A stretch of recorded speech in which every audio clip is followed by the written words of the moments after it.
Need to know where a photo came from or find similar images online? Here's how to do a reverse image search on Google using your PC step by step.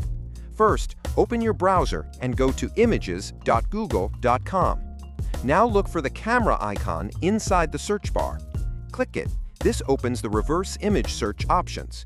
You'll see two tabs: Paste Image Link if the image is online, Upload a File if the image is saved on your computer. Option 1. Search by image file. Click Upload a File, then hit Choose File. Select the image from your computer and click Open. Google will process the image and show you where it appears online, visually similar images, and more info about the subject. You can also drag and drop an image directly into the Google Images window. It works the same way. Option 2. Search by image URL. Right-click any image on a website and choose Copy Image Address. Go back to images.google.com, click the camera icon, and go to Paste Image Link. Paste the URL and click Search by Image. Option 3. From Google Images Search.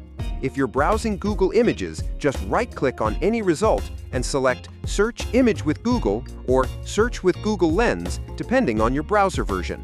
And that's how to do a reverse image search on Google using your PC in 2025. Follow for more tech tutorials and comment below if you want the mobile version too.